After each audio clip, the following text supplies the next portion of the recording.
नमस्कार साथियों, जैसा कि आप सभी जानते हैं AIIMS MSc nursing entrance exam 2024 का रिज़ल्ट वो डिक्लेयर कर दिया गया है। लेकिन अब आप सभी के मन में आगे की प्लानिंग को लेके बहुत से क्वेश्चंस हैं। उन सभी का आंसर देने के लिए ये वीडियो बनाया जा रहा है। वीडियो को शेयर, चैनल को सब्सक्राइब करते रहिए ताकि आपके हर एक मुसीबत का सॉल्यूशन आपको तुरंत मिल सके। तो आज की इस वीडियो में अपन डिस्कस करेंगे कि किस रैंक तक किस कैटेगरी में सिलेक्शन हो सकता है। इट मीन्स कि आप मान लीजिए जिस भी कैटेगरी से हैं, आप मेल हैं या फीमेल हैं, किस रैंक तक आपका सिलेक्शन हो सकता है। पहले राउंड तक, सेकंड राउंड तक, ओपन राउंड काउंसलिंग तक, कहाँ तक मेरिट जा सकती है या कहाँ तक रैंक जा सकती है, उसी को लेके डिस्कस करने वाले हैं। तो चलिए वीडियो को स्टार्ट कर लेते हैं। इसके अलावा आपके मन में और भी क्वेश्चंस हैं कि ईडब्ल्यूएस का सर्टिफिकेट कब तक बना हुआ होना चाहिए या फिर अदर जो कैटेगरी हैं उनका सर्टिफिकेट कब तक बना हुआ होना चाहिए। तो सभी को लेके अपन डिटेल में डिस्कस करने वाले हैं। वन बाय वन आपके क्वेश्चंस का जो आंसर है वो आपको मिलता जाएगा। तो चलिए शुरू करते हैं।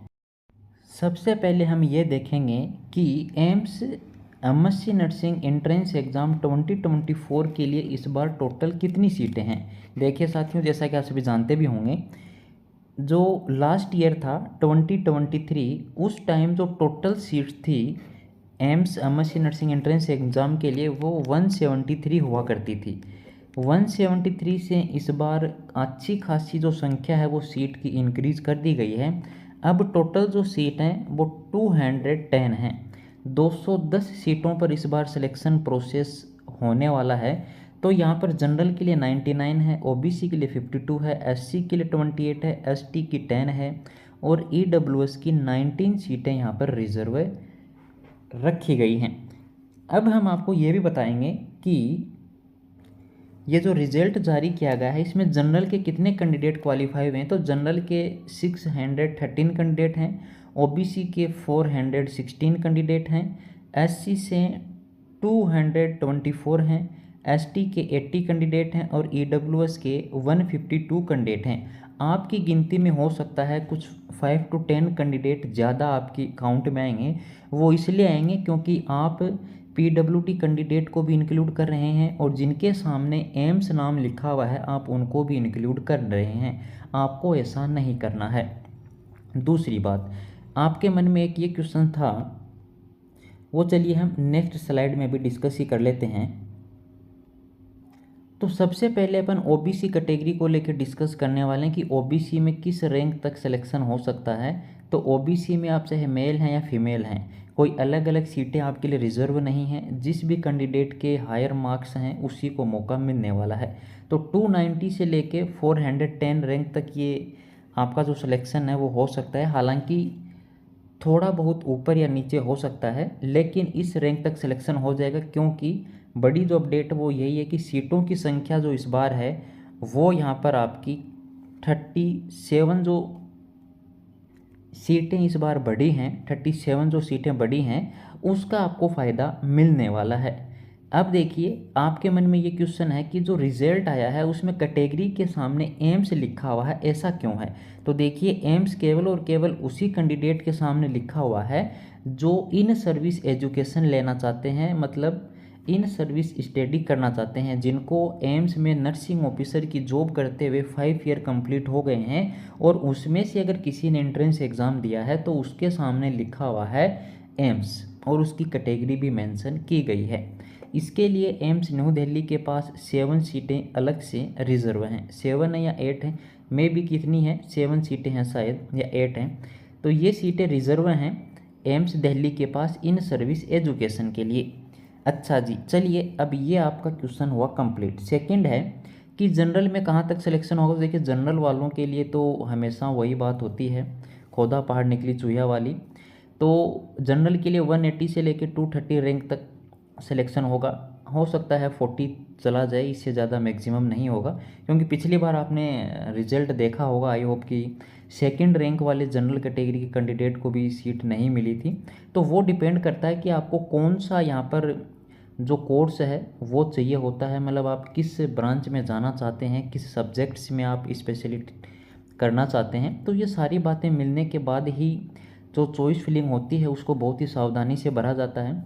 कई बार क्या होता है कि 5th या 6th रैंक वाले को सीट नहीं मिलती है, लेकिन 100 जो रैंक है उसको सीट मिल जाती है या उसको कोर्स में एडमिशन मिल जाता है। तो ये सारी बातें बहुत ही शांति से, मन से, आराम से सोचने के बाद किया जाए तो ही अच्छा रहता है। अब बात कर लेते हैं एससी कैटेगरी में। एससी के लिए हमने 380 से 600 रैंक का यहाँ पर टारगेट दिया है, और ये टारगेट देने के पीछे एक छोटा सा रीज़न भी था। रीज़न ये है कि जैसे मान लीजिए अपन सारी बातें मान के चल रहे हैं, एक्चुअल में क्या है कि जो भी कैंडिडेट यहाँ पर क्वालिफाई हुए हैं उनमें से कई तो काउंसलिंग में पार्टिसिपेट नहीं कर रहे हैं, और कईयों के पास अभी तक अपनी क्वालिफ़िकेशन पूरी नहीं है। तो जिनके पास अभी तक क्वालिफ़िकेशन नहीं है वो यहाँ पर पार्टिसिपेट नहीं कर सकते हैं, जिनका रिज़ल्ट अभी तक नहीं आया फाइनल ईयर का, या जिनके अभी तक डिग्री नहीं आई है। डिग्री से मीन्स आप अगर डिग्री नहीं है तो काम चल जाएगा, लेकिन यदि आपका नर्सिंग काउंसिल से रजिस्ट्रेशन सर्टिफिकेट नहीं आया है तो यहाँ पर आप डिसक्वालीफाई कर दिए जाएंगे। लेकिन आपके लिए एक चांस है, 31 जुलाई तक यदि आपका नर्सिंग काउंसिल से रजिस्ट्रेशन सर्टिफिकेट आ जाता है तो यहाँ पर आप एलिजिबल हैं, पार्टिसिपेट कर सकते हैं काउंसलिंग में। डॉक्यूमेंट अपलोड करने के लिए देखिए ऐसा है, डॉक्यूमेंट अपलोड आपको अभी स्टार्ट हुए नहीं हैं, मे बी कि थोड़ा टाइम में हो जाएंगे। तो जैसे ही डॉक्यूमेंट अपलोड होने स्टार्ट होंगे तो हम उसके लिए एक अलग से वीडियो बना देंगे।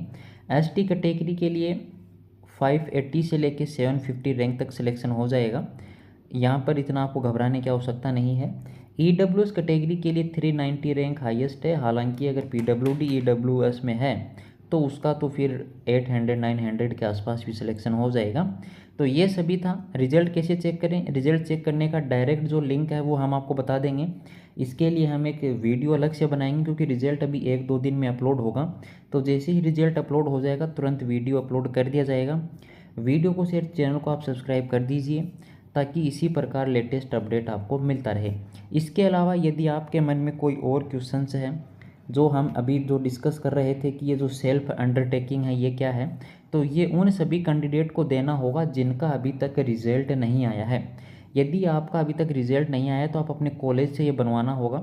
अच्छा जी, इसका फॉर्मेट कहाँ से आएगा? तो देखिए, इसका फॉर्मेट लेने के लिए आपको क्या करना होगा, आप हमारे टेलीग्राम चैनल ज्वाइन कर सकते हैं या इंस्टाग्राम पर हमें डायरेक्ट मैसेज कर सकते हैं। तो वहाँ से आपको सारे जो फॉर्मेट हैं जो भी हैं वो आपको अवेलेबल करवा दिए जाएंगे, उसमें आपको कोई चिंता की बात नहीं है। वीडियो को शेयर, चैनल को बिल्कुल सब्सक्राइब करते हुए जाइए ताकि इसी प्रकार मिलता रहे आपको हर एक अपडेट। इसके अलावा एक छोटा सा पॉइंट भी हम आपको बता दें कि जो अभी आपको डॉक्यूमेंट अपलोड करने के लिए बोला गया है उसमें केवल और केवल आपको अभी डॉक्यूमेंट अपलोड करना है, कोई चॉइस फिल नहीं करना है। तो ऐसा आपके मन में अगर क्वेश्चन है कि अभी चॉइस फिल कब होगा, तो चॉइस फिल अभी 2nd या 3rd वीक में होगा जुलाई के। तो अभी टाइम है, आप केवल अभी डॉक्यूमेंट अपलोड कीजिए। तब तक के लिए धन्यवाद साथियों।